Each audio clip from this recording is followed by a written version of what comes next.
I still remember the smell, not the dramatic roar of flames you see in movies. No, that came later. It started with something quieter, something wrong, like burnt toast, but deeper, chemical. It crawled into my dreams before I understood what it was, weaving itself into a nightmare about the hospital where I used to work, the old sterilization room where the equipment would overheat. Then Biscuit screamed. I didn't know cats could make that sound. 15 years I've had that orange tabby, and I'd never heard anything like it, a shriek that ripped me out of sleep and into darkness. My bedroom was thick with smoke, gray, alive. It moved like something with intention, curling around the door frame, slipping under the crack. I didn't grab my photo albums. I didn't grab my mother's ring or the letters my husband David wrote me before he died. I grabbed Biscuit, claws sinking into my forearm, drawing blood I wouldn't notice until hours later. And I ran. The hallway was an oven. The smoke detector was screaming, but it sounded far away, like it was underwater. I couldn't see the stairs. I couldn't see anything. I just moved, one hand on the wall, feeling the wallpaper bubble and peel beneath my fingertips. 35 years in that house. 35 years of Christmases and birthdays and quiet Sunday mornings with coffee and the crossword puzzle. Gone in 11 minutes. That's what the fire marshal would tell me later. 11 minutes from ignition to full engulfment. An electrical fault in the old wiring. The kind of thing that happens in houses that have seen too many decades, too many patchwork repairs, too much life. I made it out the back door, barefoot. My pajamas, the old flannel ones with the faded roses, were damp with sweat. October in New Jersey still has teeth after midnight, and the cold hit me like a slap. I stumbled across the lawn, past David's rose bushes that I'd never had the heart to dig up, and I didn't stop until I reached the sidewalk. Then I turned around. The flames had found the second floor. My bedroom window, the one where I used to sit and watch Emily play in the backyard when she was small, was a rectangle of orange and black. The roof was starting to sag. Neighbors were emerging from their houses in bathrobes, phones pressed to their ears, faces lit by the glow. Someone draped a blanket over my shoulders. I don't remember who. I just stood there, holding Biscuit so tight, I'm surprised I didn't crush him, and I watched 63 years of memories turn to ash. The sirens were still wailing when I called Emily. My hands were shaking so badly I could barely unlock my phone. The screen was cracked. I must have fallen at some point, though I don't remember it, and there was a smear of soot across the glass. I found her name in my contacts. My daughter, my only child. The girl I'd rocked to sleep in that house, in the nursery that was now a column of fire. It rang 4 times. Hello? A man's voice. Josh. Josh! My voice cracked. Smoke damage, or something else. Josh, it's Sarah. There's been a fire. The house. My house is... Hold on. I heard him sigh. Not the sharp intake of breath you'd expect when someone tells you their home is burning. A sigh, like I'd interrupted something. Sarah, we're in the middle of dinner. I could hear it now. Glasses clinking.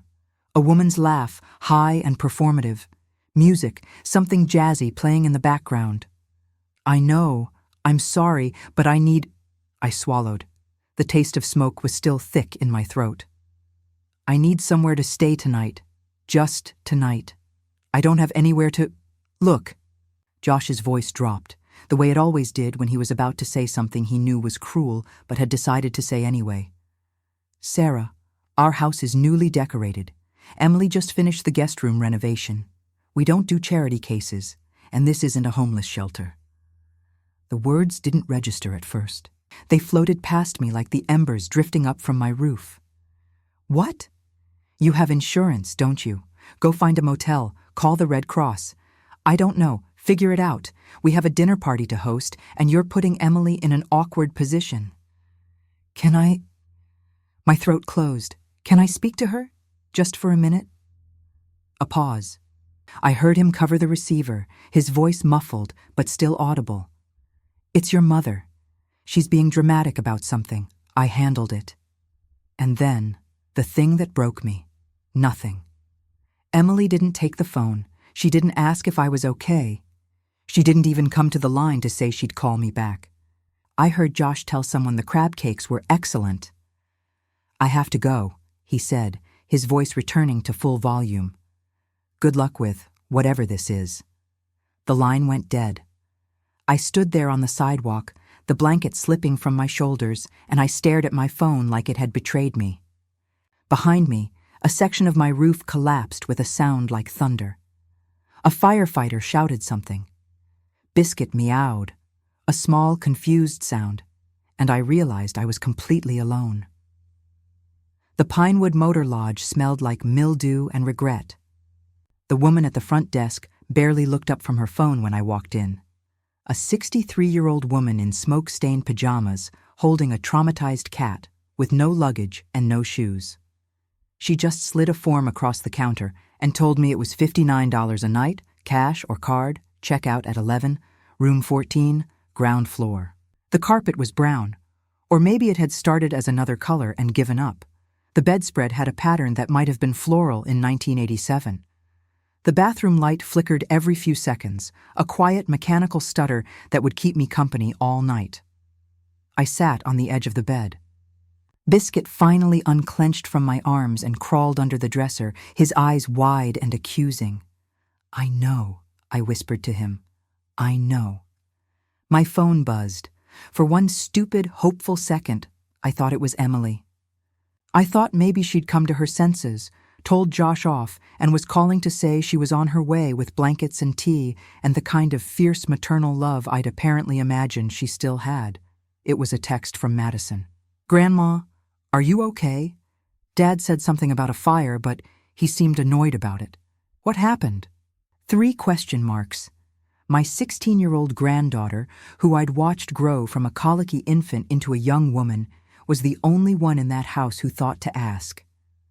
I stared at the message for a long time, and somewhere in the hollow of my chest, beneath the smoke and the shock and the grief, something small and hard began to form. Not anger, not yet, just clarity.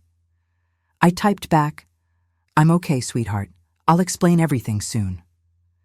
Then I put the phone face down on the nightstand, and I let myself think, really think, about the last 8 years, about every check I'd written, every bill I'd paid, every thank you that never came. Sleep wouldn't come. I lay on that motel bed for hours, staring at the water stain on the ceiling that looked vaguely like Florida, listening to the ice machine rumble through the wall every 20 minutes. Biscuit had finally emerged from under the dresser and was curled against my hip, his purr a small motor of comfort in the darkness. But my mind wouldn't stop. It kept circling back to Josh's voice. "We don't do charity cases." The casual cruelty of it. The way he'd said it like he was declining a telemarketer, not speaking to his wife's mother whose life had just burned to the ground. At 3:14 a.m., I gave up on sleep and reached for my phone. The banking app opened with a soft chime. I hadn't looked at my account history in months. What was the point? The money went out, the same amounts, the same recipients, as regular as a heartbeat. I'd set up the automatic transfers years ago and tried not to think about them too hard. Now I scrolled. October, September, August.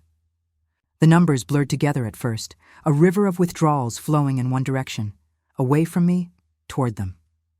$2,500, transfer to E. Harris, gift fund. $3,400, Willow Creek Mortgage Services. $1,850, Visa payment, Harris authorized. I kept going. July, June, May. The same entries, month after month, like a subscription I'd forgotten to cancel. Like Netflix, but instead of movies, I was paying for my daughter's granite countertops, her husband's golf membership, my grandchildren's tennis lessons. I scrolled faster, 2023, 2022, 2021. The numbers began to feel less like money and more like time. Each transfer was a week of my nursing career. Each mortgage payment was a month of night shifts, of holding strangers' hands while they died, of coming home with my feet aching and my heart heavy. And somewhere along the way, it had stopped being help. It had become expectation. I remember exactly when it changed. It was 6 years ago, a Sunday afternoon in September. Emily had invited me to lunch, a rare occurrence even then, and I'd driven the 20 minutes to Willow Creek Estates, feeling hopeful. Maybe we'd reconnect. Maybe we'd talk like we used to, before Josh, before the house, before everything became about money. The restaurant was one of those places with cloth napkins and $14 salads. Josh was already there when I arrived, which surprised me. He usually avoided these lunches, claimed he had work stuff. But that day, he had an agenda. So, Sarah. He smiled at me over his menu, that smile that never reached his eyes. Emily tells me you've been incredibly generous with the gift fund. We really appreciate it. Of course. I looked at Emily, but she was studying her water glass like it contained secrets. Family helps family. Absolutely, absolutely. Josh nodded, setting down the menu. Which is why we wanted to talk to you about Madison's education. My stomach tightened. Madison was 10 then, bright and curious, with her mother's eyes and her father's stubborn chin. What about it? Westbrook Academy.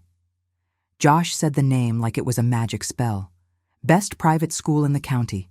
Their STEM program is nationally ranked. We've been on the wait list for 2 years, and they just called. A spot opened up. That's wonderful, I said carefully. The tuition is $28,000 a year. The number hung in the air between us. Emily still wouldn't look at me. We were hoping, Josh continued, leaning forward with that conspiratorial tone he used when he wanted something, that you might consider covering it as an investment in Madison's future. You know how important education is. And with your pension and David's life insurance, you're more comfortable than most. It would mean so much to us. Comfortable. Like I was sitting on a pile of gold, not a modest retirement fund I'd spent 40 years building. I looked at Emily. Honey, what do you think? She finally met my eyes, and for a moment, just a moment, I saw something flicker there. Shame, maybe. Or guilt. Then it was gone. It would really help, Mom, she said quietly. We're stretched thin with the mortgage and the cars, and Madison deserves the best. I should have said no. I should have asked why a financial advisor and a marketing manager couldn't afford their own daughter's tuition. I should have pointed out that the mortgage they were stretched thin by was for a house twice the size they needed in a neighborhood they'd chosen to impress people who didn't matter. But Emily was looking at me with those eyes, my little girl's eyes, and I remembered holding her in that nursery, promising I would always take care of her. Okay, I said, I'll cover it. Josh sat back with a satisfied smile. He glanced at Emily, quick and triumphant, like a poker player who'd just bluffed his way to the pot. And Emily, my daughter, my only child, smiled back at him the same way. I was 60 years old, and I'd just been played. Back in the motel room, the numbers on my phone screen started to swim. I blinked hard, forcing them back into focus. The fluorescent bathroom light was still flickering, casting strange shadows across the bedspread. Somewhere outside, a car alarm went off and died. I opened the calculator app. Opened the Yatsai gift fund, 2,500 x 12 months x 8 years, 240,000. Mortgage, 3,400 x 12 months x 6 years, 244,800. Private school, 28,000 x 6 years, 168,000. Credit card payments, estimated, of $500 x 12 x 4 years, for 72,000. I stared at the total, $724,800. $724,800 gone. Not invested, not saved, not spent on myself. Given to a daughter who wouldn't let me sleep on her couch and a son-in-law who called me a charity case. A cockroach scuttled across the carpet near the bathroom door. I watched it disappear under the baseboard without flinching. Compared to what I'd just discovered, a cockroach was nothing. I thought about the last family dinner I'd been invited to. Thanksgiving, almost 2 years ago. I'd arrived early to help Emily cook. She'd said she wanted my stuffing recipe. But when I got there, the kitchen was already full. Brenda, Josh's mother, was holding court by the island, directing the caterers she'd insisted on hiring because Emily shouldn't have to stress herself. I'd been shuffled to the living room with a glass of wine I didn't ask for, and I'd overheard them. In the kitchen, voices lowered but not enough, laughing about something. "She still thinks we need the help," Josh had said. "It's almost cute." "Let her think it," Brenda replied. "As long as the check's clear, who cares? She's paying for her relevance, poor thing. It's the only way she knows how to feel like a mother." Emily's voice quieter. "Mom, that's harsh." "Is it? She'd be lost without you to take care of. You're doing her a favor, really, giving her purpose."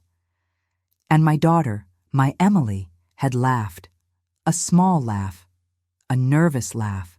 But still, she'd laughed. I set my phone down on the nightstand, screen still glowing with that impossible number. Biscuit shifted against my leg, letting out a small sigh. $700,000. And they thought they were doing me a favor. I watched the dawn arrive through a gap in the motel curtains. It wasn't a beautiful sunrise, just a slow bleeding of gray into the darkness, the kind of morning that doesn't promise anything. The parking lot outside was mostly empty. A semi-truck idled near the entrance, its headlights cutting weak beams through the mist. Somewhere down the hall, a door slammed, and heavy footsteps faded toward the vending machines. I hadn't slept. My body ached in ways I couldn't catalog. The smoke inhalation had left my throat raw, and there were bruises blooming on my knees and elbows from the scramble out of the house that I didn't remember getting. But the physical pain was distant, muffled, like it belonged to someone else. The real hurt was somewhere deeper. I kept replaying Josh's voice in my head. "We don't do charity cases." The way he'd said it so easily, like he was reading from a script he'd rehearsed. And maybe he had. Maybe he and Emily had discussed this exact scenario. What to do if Mom ever became inconvenient, ever needed something back. "We don't do charity." 8 years of checks. 8 years of just this once, and we'll pay you back, and you're the best, Mom. 8 years of watching my savings drain away while they upgraded their kitchen, their cars, their vacations. And I was the charity case. I pulled myself up from the bed, my joints protesting, and walked to the bathroom. The light flickered on, that same arrhythmic stutter, and I found myself face to face with a stranger. The woman in the mirror looked ancient. Soot still streaked her gray hair, matted and wild from the pillow. Her eyes were red-rimmed, the skin beneath them bruised with exhaustion. The flannel pajamas, the ones with the faded roses, were ruined, dark stains spreading across the fabric like ink blots. This was what 63 looked like when everything burned down. I stared at her for a long time. At the lines around her mouth, the softness of her jaw, the slight tremor in her hands. And I thought, who are you? Not the woman David married. Not the nurse who'd held dying patients with steady hands and a calm voice. Not even the mother who'd raised Emily, who'd taught her to ride a bike and braid her hair and believe she could be anything. That woman had disappeared somewhere along the way. Erased herself, check by check, until there was nothing left but a subscription service in human form. The flickering light buzzed. The stranger in the mirror blinked. Who are you going to be now? The shower was a punishment. The water pressure was weak, the temperature inconsistent, scalding one moment, tepid the next. The tub had a ring of rust around the drain, and the shampoo dispenser on the wall was empty. I'd brought nothing with me. No toiletries, no change of clothes, no wallet. Just my phone, my cat, and the pajamas on my back. I stood under the water anyway, letting it run over my face until I couldn't tell what was tap water and what was tears. David would have known what to say. He always did. 31 years of marriage, and he never ran out of patience for my spirals, my worries, my tendency to give too much and expect nothing back. He'd sit at our kitchen table, the one that was now ash and splinters, and he'd listen, really listen, until I'd talked myself in circles. Then he'd say something simple that cut right through. "You teach people how to treat you, Sarah." I heard his voice so clearly it hurt. That gentle Tennessee drawl he'd never fully lost, even after 40 years in New Jersey. The way he'd look at me over his reading glasses, patient but firm. Every time you say yes when you mean no, you're writing them a permission slip, and they'll keep cashing it until you stop. I'd argued with him back then, told him he didn't understand. Emily was struggling. Josh was difficult, sure, but he was trying. Grandchildren needed things. Family meant sacrifice. And David, my sweet, stubborn David, had just shaken his head. There's a difference between sacrifice and surrender, sweetheart. One builds something, the other just tears you down. He died 3 years before I started the gift fund. Heart attack, sudden and merciless, on a Tuesday afternoon while he was mowing the lawn. I'd found him lying in the grass with his eyes open, looking up at the sky like he was searching for something. And after the funeral, after the casseroles and the sympathy cards and the terrible silence of sleeping alone, after all of it, Emily had called. "Mom, we're so sorry." Her voice had been thick with tears. "We know this is hard. If there's anything we can do, anything at all." And I'd thought, this is my family. This is what matters now. I'd started the transfers 3 months later. The shower water turned cold. I didn't move. David had tried to tell me. I just hadn't wanted to hear. I wrapped myself in the thin motel towel and sat on the edge of the bed. Biscuit had emerged again, watching me from the corner with his ancient, knowing eyes. Cats understand survival in a way humans forget. They don't waste energy on guilt or loyalty that isn't returned. They just adapt. I picked up my phone. The screen still showed my banking app, frozen on that obscene total. $724,800. A number that should have meant security, independence, freedom. Instead, it had purchased 8 years of being tolerated. But the money itself wasn't the revelation. The revelation was simpler and more devastating. I had done this to myself. No one had forced me to set up the gift fund. No one had held a gun to my head and demanded I pay their mortgage. I had volunteered. I had insisted. I had needed so badly to be needed that I'd paid for the privilege of my own irrelevance. And they had let me. That was the part that kept snagging, like a hangnail catching on fabric. They had let me. Emily had watched her mother hemorrhage money for 8 years, and she had never once said, "Mom, stop. This is too much. We can manage on our own." Because she didn't want to manage on her own, because it was easier this way, because I had taught her, trained her, to see me as a resource rather than a person. I opened the Notes app on my phone and started typing. What I control.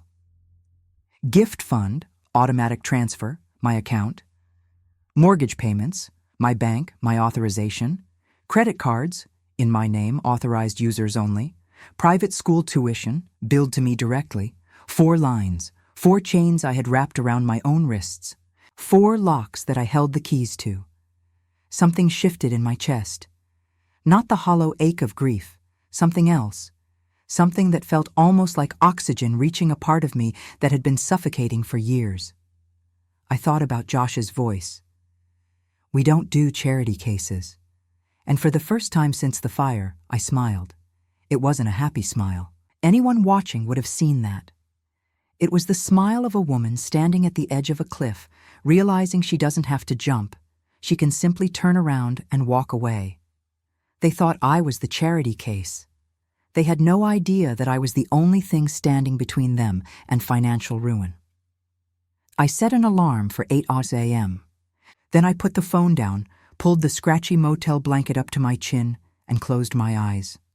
For the first time in 8 years, I slept without dreaming. The alarm went off at 8 a.m., but I was already awake. I'd been lying there for an hour, watching the ceiling, running through the plan in my head like a nurse prepping for surgery. Every step clear, every contingency considered. No hesitation, no second-guessing, just the clean, clinical logic I'd used for 40 years in the ICU. Assess, prioritize, act. Biscuit was sitting on the windowsill, his tail twitching at a pigeon on the parking lot fence. When I swung my legs over the side of the bed, he turned to look at me with an expression that might have been concern or might have been hunger. With cats, it's hard to tell. I know, I said. We both need breakfast.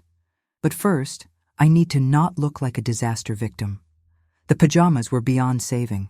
The smoke smell had settled into the fabric like a permanent stain, and there were holes in the knees I didn't remember getting. I couldn't make phone calls, important phone calls, dressed like a refugee from my own life. I found a thrift store 2 blocks from the motel. Goodwill, with a hand-painted sign and a bell that jingled when I pushed open the door. The woman behind the counter looked up from her crossword puzzle, took in my appearance, and had the grace not to comment. "Rough night?" she asked. "Rough decade," I said.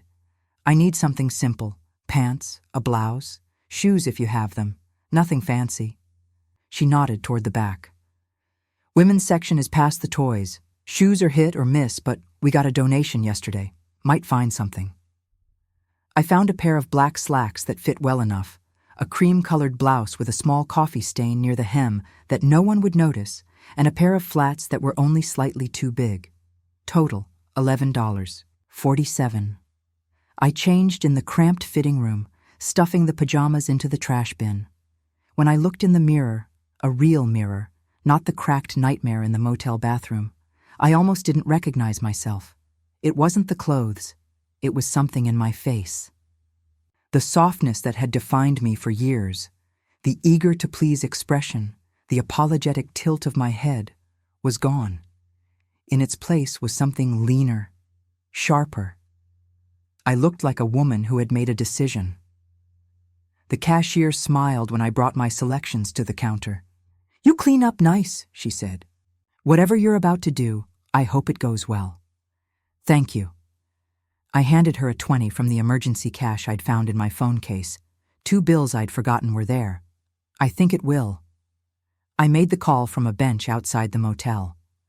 The morning was crisp, the kind of October day that couldn't decide if it was still clinging to autumn or surrendering to winter. My breath came out in small clouds.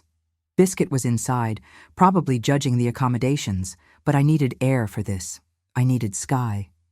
Margaret Chen answered on the second ring. "First National Private Banking. This is Margaret. How can I help you?" "Margaret, it's Sarah Mitchell." A pause. I'd been her client for 15 years, since David's life insurance had come through and we'd needed someone to help manage it properly. Margaret had been young then, eager and meticulous. Now she was a senior advisor, and I was one of her longest-standing accounts. "Sarah." Her voice warmed. "It's been a while. What can I do for you?" "I need to make some changes to my accounts, several changes, actually, and I need them done today." Another pause, shorter this time. I could almost hear her straightening in her chair. "Of course. Walk me through it." I took a breath. The air tasted clean. No smoke, no ash, just cold New Jersey morning. First, the automatic transfer to my daughter's account, the gift fund. I need it canceled immediately. The recurring $2,500? Consider it done. Anything else? The mortgage payments for the property in Willow Creek Estates. I've been paying them directly from my account for 6 years. I need those stopped as well. A longer pause. "Sarah, you understand that if the payments stop, the mortgage holder will—" "I understand." My voice was calm, steady. "The property is not in my name. I'm not legally obligated to pay it. I've been doing so voluntarily. I'm choosing to stop." "All right." I heard her typing. "What else?" "The credit cards. I have 2 Visa cards with authorized users, Emily Harris and Joshua Harris. I want their authorization revoked. Today." More typing. "That will freeze their access immediately. Any pending charges may still process, but new purchases will be declined." "Good. Is there more?" I closed my eyes. This was the one that would hurt Madison, and I hated that. But Madison wasn't paying the bills.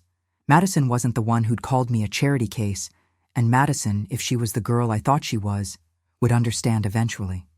Westbrook Academy, my granddaughter's tuition. It's billed directly to my account. I need to contact them separately to handle that, but I want you to flag any automatic payments related to the school and put a hold on them until further notice. Flagged. Margaret's voice had shifted, Still professional, but with a note of something else underneath. Respect, maybe, or recognition. "Sarah, I have to ask, is everything all right?" I opened my eyes.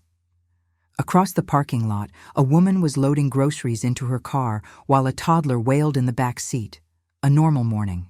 A normal life. "My house burned down last night," I said. "I called my daughter for help. She told me to find a motel." Silence on the line. "So no, Margaret, everything is not all right. But it's about to be." "I see." A breath. "Then let me make sure these changes go through without a hitch. Is there anything else I can do? Anything at all?" "Just one thing. When the calls start coming, and they will, I want you to know that you have my full authorization to confirm that these changes were made at my request. You can tell them exactly what I canceled, and exactly when. I want them to know this was deliberate." "Understood." A small pause. "Sarah?" "Yes." "Good for you." And I bought a cup of coffee from the vending machine and went back to room 14. It was bitter and lukewarm, but I drank it anyway, sitting on the edge of the bed with Biscuit purring in my lap. The thin curtains let in slats of morning light.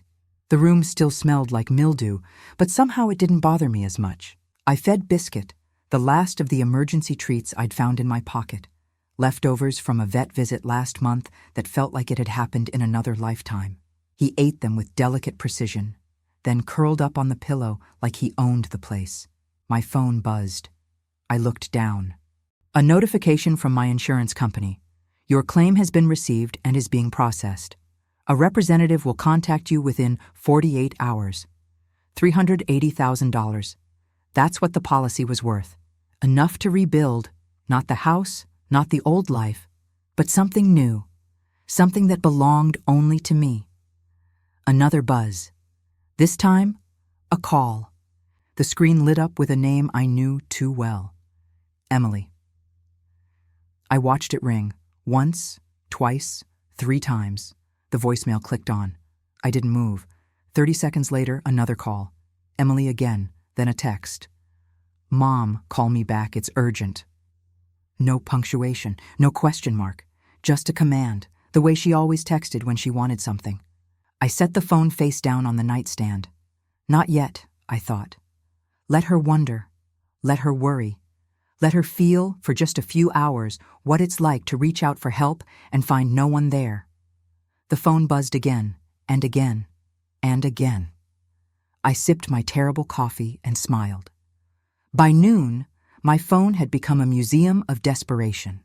I sat cross-legged on the motel bed, Biscuit stretched across my ankles, and I scrolled through the wreckage with the detached curiosity of an archaeologist examining ruins. Each notification was an artifact, a fragment of a world that was collapsing in real time, 20 minutes away in a gated community I had never been welcome in. 7 a.m. Emily, missed call. 8 a.m. Emily, missed call. 9 a.m. Emily. Mom, call me back, it's urgent on 14 a.m. Emily. Why aren't you answering? 10:23 a.m. Emily. The bank said the mortgage payment didn't go through. There must be some mistake. Call me. I kept scrolling. 10:45 a.m. Josh, missed call. 10:46 a.m. Josh. Sarah, this is serious. I need you to call the bank and fix whatever error occurred with our mortgage. This is time sensitive. Our mortgage. As if he'd ever made a single payment. 11:02 a.m. Emily. Mom, I'm really worried now. Josh tried to use the Visa at Whole Foods, and it was declined. In front of everyone, please tell me what's going on. 11:03 a.m. Emily. Are you okay? Did something happen with your accounts? 11:15 a.m. Emily. Mom, this isn't funny. I had to leave a cart full of groceries at the register. People were staring. I could picture it perfectly. Emily in her designer athleisure, her reusable bags from that boutique in Willow Creek, her carefully curated cart of organic produce and high-end cheese. The card reader flashing declined. The teenage cashier's awkward silence. The woman behind her in line, pretending not to notice. Good. 11:34 a.m. Josh. I called First National. They said you revoked our card access deliberately. What the hell is going on? This is theft, Sarah. You're stealing from your own family. Theft. The word almost made me laugh. $700,000, and I was the thief. 11:47 a.m. Emily, voicemail. I pressed play and held the phone to my ear. Mom. Emily's voice was high and tight, the way it got when she was trying not to cry. Mom, I don't understand what's happening. The mortgage company just sent an automated message saying our payment is 30 days overdue and we're at risk of... Mom, you can't just stop paying without telling us. We have children. We have a life. Call me back, please. 30 days overdue. The payment had been due 2 weeks before the fire, but I'd set up the auto transfer to go out on the 15th. When I canceled it, the bank reversed the pending transaction. They'd been living on my money so long, they didn't even know their own due dates. I saved the voicemail. I wanted to remember it. The call from Brenda came at 1:47 p.m. I'd been expecting it. Josh would have called his mother the moment he realized this wasn't a bank error, the moment he understood that his financial safety net had been deliberately pulled out from under him. And Brenda, the puppet master, would have sprung into action. I let it ring 3 times before answering. Sarah. Her voice was warm, concerned, dripping with the same false sweetness she'd used at every family gathering for the past decade. Sarah, dear, I just heard what happened. The fire, your poor house. How awful. Are you all right? I'm fine, Brenda. Emily is beside herself with worry. She's been trying to reach you all morning. She feels terrible about that phone call last night. You know how Josh can be when he's stressed. He didn't mean it the way it sounded. Didn't he? A pause. I could almost hear her recalibrating. Sarah, I know things have been difficult.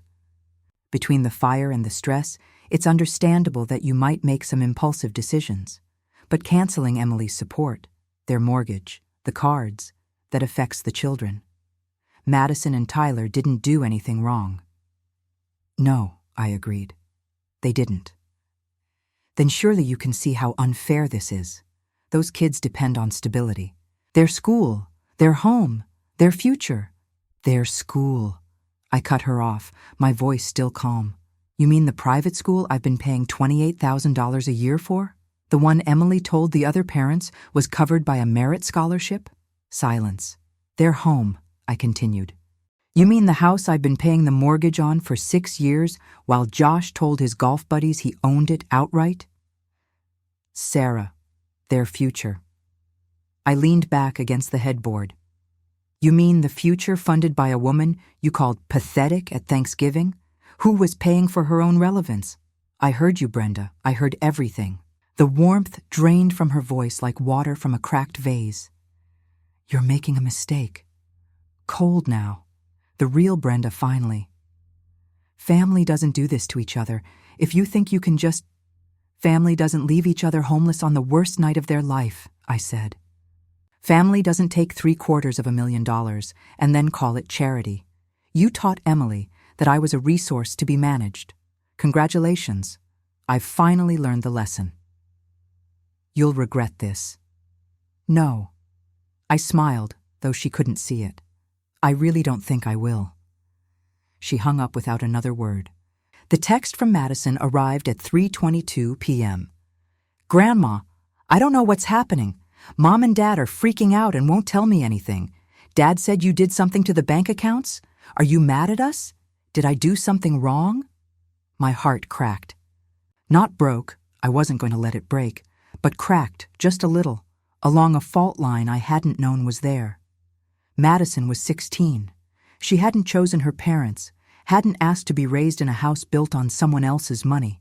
She was just a kid caught in the blast radius of her family's greed.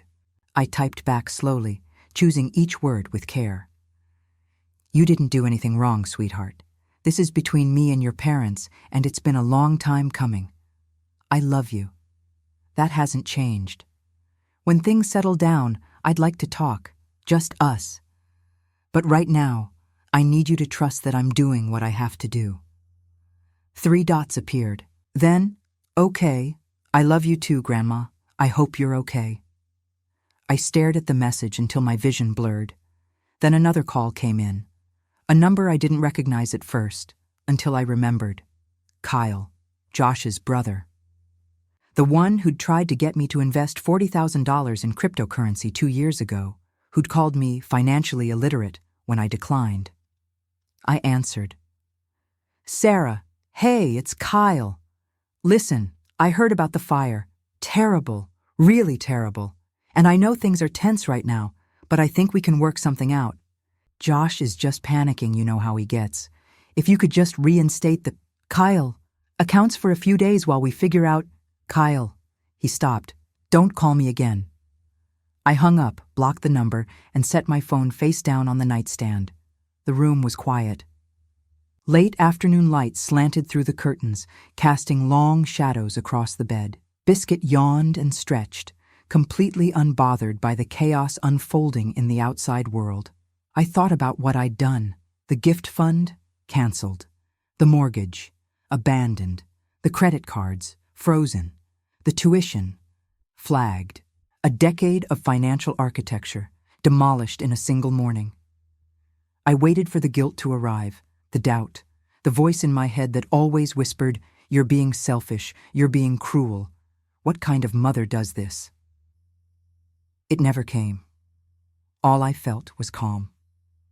At 7:30 p.m., I decided it was time. The phone had gone quiet over the last hour, the frantic barrage of calls and texts finally tapering off into an exhausted silence. I imagined them in that big house in Willow Creek, sitting around the kitchen island, trying to figure out their next move. Josh pacing, Emily crying. Brenda on speakerphone, strategizing like a general who'd just lost a crucial battle. Let them strategize. It wouldn't change anything. I picked up my phone and called Emily. She answered on the first ring. Mom. Her voice was hoarse, scraped raw. Mom, finally. We need to talk about this. You can't do this to us. We have bills, we have responsibilities, the kids have... I know exactly what you have, Emily. My voice was steady. I'd practiced this in my head all afternoon, but it turned out I didn't need the rehearsal. The words came easily, like water finding its natural path. I've been paying for it for 8 years. That was a gift. You said it was a gift. It was, and now I'm taking it back. You can't just... She broke off. I heard Josh's voice in the background, sharp and demanding. Give me the phone. Let me talk to her. Don't, Emily said, muffled. Josh, don't... A scuffle. Then Josh's voice, loud and aggressive in my ear. Sarah, listen to me. I don't know what kind of mental breakdown you're having, but this ends now. You're going to call the bank first thing tomorrow and reinstate everything, or I swear to God... Or what, Josh? He stopped. What are you going to do? I asked. Sue me? For what? For not giving you money I was never obligated to give. Take me to court and explain to a judge that your mother-in-law stopped paying your mortgage and now you're upset? This is elder abuse, he sputtered. Financial coercion. I'll call Adult Protective Services. You'll do nothing. I said it simply, without heat. Because you have nothing. I'm not incompetent. I'm not being manipulated. I'm a 63-year-old woman who just realized she's been funding a family that left her to sleep in a motel on the worst night of her life. Silence on the line. I could hear Emily crying in the background, those hitching, childish sobs she'd used since she was a little girl to get her way. It didn't work anymore. Here's what I want you to understand, I continued. Last night, I called my only daughter for help. My house was burning. I had nothing but the clothes on my back and a cat in my arms. And you told me, you, Josh, that you don't do charity, that your house wasn't a homeless shelter.